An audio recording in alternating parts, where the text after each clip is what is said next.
In Europe, in the years preceding the French Revolution, the foundations were laid for a new order in the world. Kabbalists such as Adam Weishaupt helped establish the ultra-secret Illuminati, which became a cover for plots and intrigues that would begin the erosion of Christian civilization.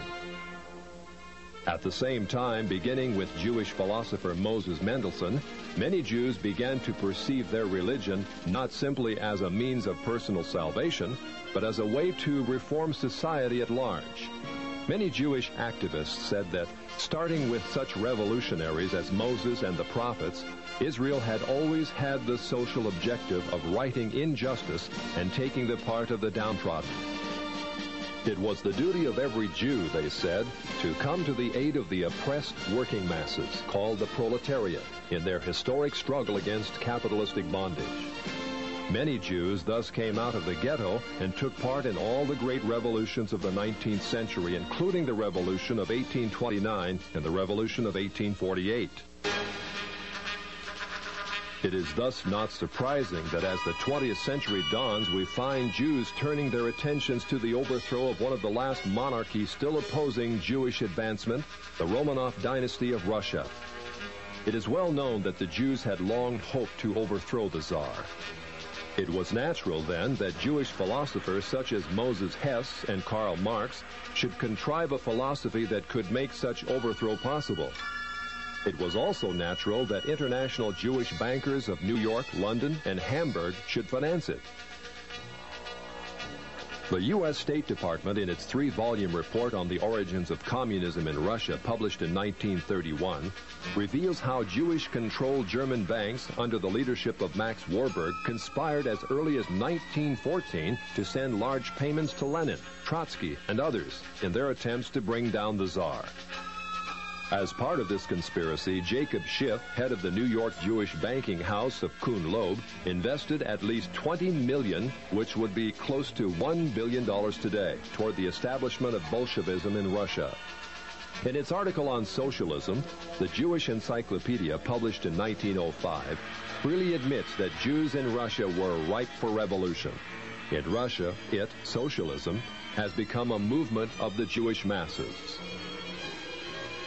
The later Encyclopedia Judaica tells us the communist movement and ideology played an important part in Jewish life, particularly in the 1920s and 1930s, and during and after World War II. The Judaica, in fact, presents an extensive list of the most powerful Jewish leaders of Bolshevism, which included Trotsky, Sverdlov, Zinoviev, Kamenev, Litvinov, Kaganovich, and many others. The Judaica also tells us just how many Jews filled the communist ranks. It says anti-Semitism drove the bulk of Russian Jewish youth into the ranks of the Bolshevik regime.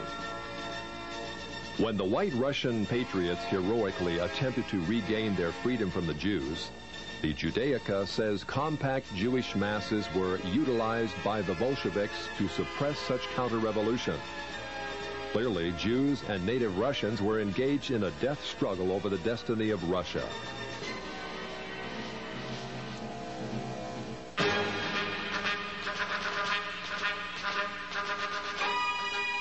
Unfortunately, the Jewish masses won. A rare photo shows the First People's Commissariat. From left to right are Uritsky, Trotsky, Zinoviev, Sverdlov, and Kaganovich, all Jewish. In 1918, intelligence services of the Western powers were buzzing with reports that communism was an international conspiracy fomented by atheistic Jews. British, Dutch, American, and other intelligence reports confirmed that Jews filled the Bolshevik ranks and that as much as 75% of all Soviet commissars were Jewish. In the Illustrated Sunday Herald of February 8, 1920, Sir Winston Churchill commented on what had almost become public knowledge. There is no need to exaggerate the part played in the creation of Bolshevism by these international and, for the most part, atheistical Jews. It is certainly a very great one. In the decades following the revolution, the question became, how much influence do the Jews still exert on the Soviet experiment? Although many of the Jewish kingpins in Bolshevism perished in Stalinist purges in the late 30s, none other than Nikita Khrushchev gives us an eye-opening view of just how many Jews were still in the Soviet government. Speaking to a delegation of French socialists, Khrushchev admitted in 1956 the government has found in some of its departments a heavy concentration of Jewish people, upwards of 50% of the staff. Because communism has historically been top-heavy with Jews, the Soviet policy of so-called anti-Semitism, much protested by Jews in the West, may in reality be but a ploy to distract the world from communism's Jewish past. Although most Jews have indeed been removed from high-profile positions in the Soviet hierarchy over the last 30 years, still Jews remain highly favored when it comes to immigration to the prosperous West. Since World War II, more than 1 million Jews have been allowed to leave the Iron Curtain, sometimes in waves of up to 52,000 a year. This contrasts to the grim reality that if even one Gentile attempts to escape, he would be lucky to receive only 15 years in prison. Jews, then, have played an enormous role in the Soviet experiment. Yet, as the Jewish Encyclopedia, in its article on socialism, again tells us, the passion of many Jews to socialize the world was not confined to Russia. As peddlers of socialism, it tells us, Jews must be reckoned among the pioneers of the socialist parties in America. As a case in point, a flood of socialistic Jews entered the FDR administration and helped pioneer the New Deal for America.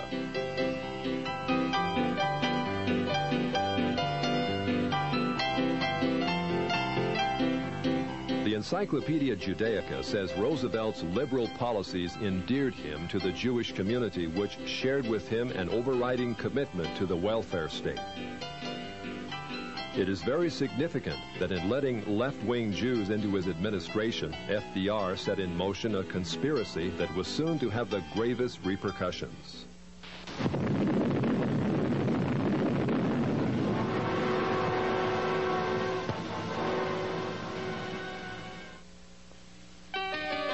As part of his policies, FDR hired a German communist, Klaus Fuchs, a scientific genius who helped mastermind the atomic bomb.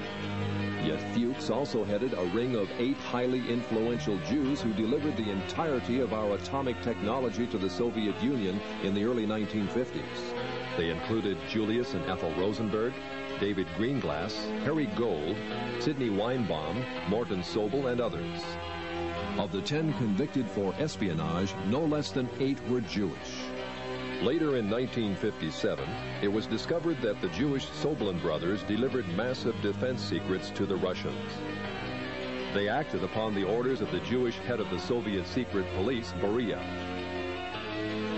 The most recent example of such treachery is the Pollard spy case, in which Jewish spy Jonathan Pollard and his wife delivered thousands of top-secret documents not to Moscow, but to Tel Aviv.